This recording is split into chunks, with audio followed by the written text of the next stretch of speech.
Bəşəriyyət tarixində çox devlet çevrilişlər var. Birin tap gereki prokuratura deyiliblər. Prokuratura çevriliş üçün heç bir zamanlar əlverişli orqan deyil. İkinci, 1000 nəfər adamdan oraya 20-30'u gedibdir. Bu qalmış hamısı oradaydı. Bəs onlar ne üçün baskın təşkillənməyiblər? Ne üçün bir yerə hücum eləməyiblər? Devlet çevrilişi olar. La belə, mən əslində düzün deyirsənsə, gəlir düz deyirsənsə, nə Fərman bəylə onların arasında nə danışıq gedib bilmirəm. Ne de Tofiq'lə. Tofiq oraya geldiğini bilirəm Qasımov Tofiq'lə əlaqəsi olmasın. Fərmanın da həmçinin. Yəni siz məktubda yazılanlar ölçünə Tofiq Qasımov nəzərdə tutulur. Onu nəzərdə tutmuşam. Mən yalanca demirəm. Amma mən Tofiq Qasımov onların nə danış olduğunu bilmirəm. Qayıtdım deyir, mən bildim ki, məndən əl çəkməyəcək, bu cəmaat narahat olacaq, falan eləyəcək.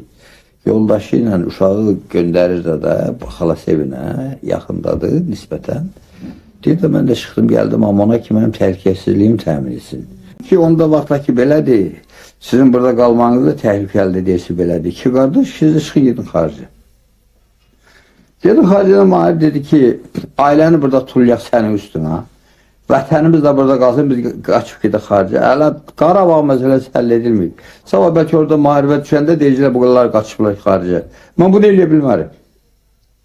Xarici gedə bilmərik. Dedim xarici gedə bilmərsiniz, indi onda ikinci bir təklif verdim. Dedim onda daha siz indi vaxtdakı qorxursunuz, sağlamlığınızı təmin etməkdən ötərin, səfirliklərə müraciət etmək lazımdır. Səfirliyin birisi sığınacaq versin. Səfirliyin birisi sığınacaq versin. Buna razılaşdılar ikisi də. Gecə də Mahir oturubdur, 3 səfirliyə ərizə yazıbdır. Düzdür, resepsiyonki mən özüm vermədim. Ama Zadinkin gönderdim verdiler güya. Amerikanınkin. Ama Zadinkin ben öz elimle aparıp vermişim. Karamanoğlu'nun özüne vermişim ben. Gitmişim Karamanoğlu beni kabul eləyibdi. Demişim belə deyib ki ben buna sığınacaq hüququn gerek devlet verir, Türkiye verir. Nazir Usubov'a zəng elədim. Salamla zaten özde o nömrəni özüm özəliyinə yazıb veribdir. Dedim ki, bəs yaxşı, sən əmr də vermişsən, ləğv eləmişsən. Hələ sən bir adam gedib onunla danışıq da aparmamısan onlarla. Sən niyə gedib təhvil etmişsən, şey eləmişsən, adamların niyə getməyib ora? Getməmişdi qətiyyən, 16-sındadır mənim söhbətimdə. Dedi ki, mənim adamlarım oraya getməyə qorxur. Onun dediği söz deyirəm mən. Dedim, bəs sən nə nazirsən ki? Sən özün danışıqla yəkim eləsin, nədən qorxur ki? O da senin içindi, bunlar da senin için. Neden korkurlar axı? Bir ki, arası kesilmeden de bura hücum edilir de burada kalmaq faydalı değil de ümumiyyətlə. Çıxıb, demək, Mahir belə gedibdi, belə bu istiqamətə. Rövşən isə əks istiqamətə.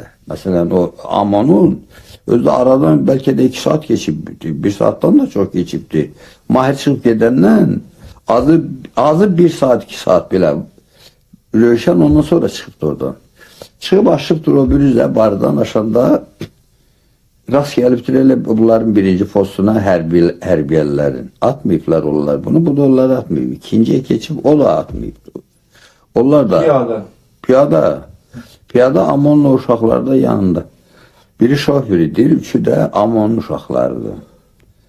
Keçibsə də biraz gedəndə bunu atıblar.